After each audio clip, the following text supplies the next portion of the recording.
নমস্কার বন্ধুরা, welcome back to live আড্ডা ফুটবল। তো বন্ধুরা, আরও একটা নতুন ভিডিওতে তোমাদের সকলকে স্বাগত জানাই। তো বন্ধুরা, ভিডিওটা শুরু করার আগে তোমাদের কাছে একটাই অনুরোধ, সেটা হচ্ছে যে আমাদের এই চ্যানেলে যারা প্রথমবার তারা কিন্তু অবশ্যই আমাদের এই চ্যানেলটাকে সাবস্ক্রাইব করে পাশের বেল আইকনটি অল করে রাখবে, যাতে সবার প্রথমেই এরম খেলার আপডেট তোমার কাছে পৌঁছে যায়। তো বন্ধুরা, পাশ থেকে একটু নয়েজ আসতে পারে, কারণ আমাদের পাশে কালী পুজো হচ্ছে, তার কারণে কিন্তু পাশ থেকে একটু আওয়াজ আসতে পারে, তার জন্য কিন্তু আমি ক্ষমা চেয়ে নিচ্ছি তোমাদের কাছে। তো বন্ধুরা, আজকে বিশেষ কিছু আপডেট তোমার সঙ্গে শেয়ার করার আছে, তো তোমরা ভিডিওটা একটা সেকেন্ডে স্কিপ না করে পুরো দেখতে থাকো। বন্ধুরা, সবার প্রথমে আমরা আলোচনা করব সাহাল আব্দুল সামাদকে নিয়ে। তো বন্ধুরা, সাহাল আব্দুল সামাদকে নিয়ে দারুণ খবর আছে, যেটা কিন্তু মোহনবাগান সাহালের সাথে কিন্তু আরও 1 বছরের ডিল এক্সটেনশন করে নিয়েছে। সাহালের সাথে যত বছরের ডিল মোহনবাগান ছিল, তার সাথে কিন্তু আরও 1+ ডিল কমপ্লিট করে নিয়েছে মোহনবাগান। হ্যাঁ বন্ধুরা, এই খবরটা আমি কিন্তু সবার প্রথমে তোমাদের সঙ্গে শেয়ার করছি। এখনও পর্যন্ত এই খবরটা তোমাদের হয়তো কেউ দেয়নি, সবার প্রথমে আমি তোমাদেরকে দিচ্ছি।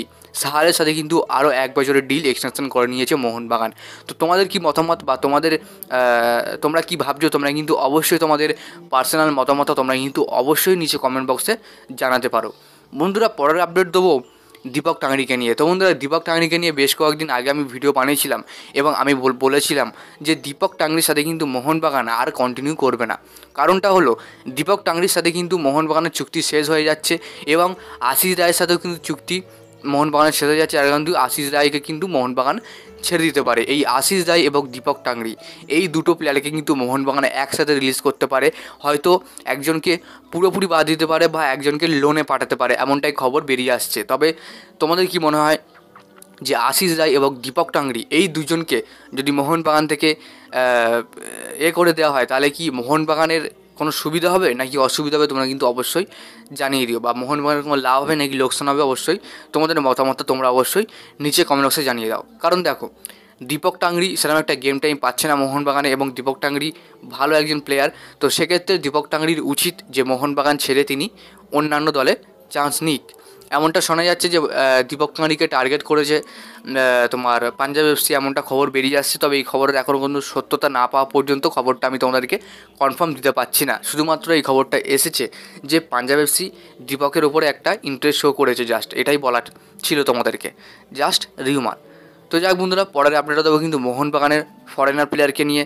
তো অনেকেরই রিকোয়েস্ট ছিল, অনেকেরই একটা আশা যে মোহনবাগানে স্টুয়ার্টের বিকল্প, অর্থাৎ স্টুয়ার্টের মতনই কিন্তু প্লেয়ার মোহনবাগানে আসুক। আর একটা খবর খুবই শোনা যাচ্ছে যে মোহনবাগান তোমার স্কটল্যান্ড থেকে প্লেয়ার আনতে পারে।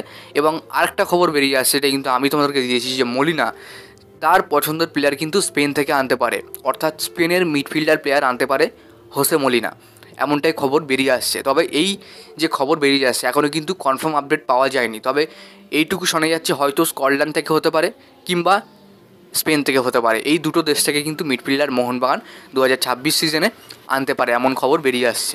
তো যাক বন্ধুরা, আজকের জন্য ভিডিওটা এতটাই ছিল। ভিডিওটা ভালো লাইক করে দিও, আর আমাদের এই চ্যানেলে প্রথমবার হলে চ্যানেলটাকে সাবস্ক্রাইব করে পাশের বেল আইকনটি অল করে রাখো। ধন্যবাদ।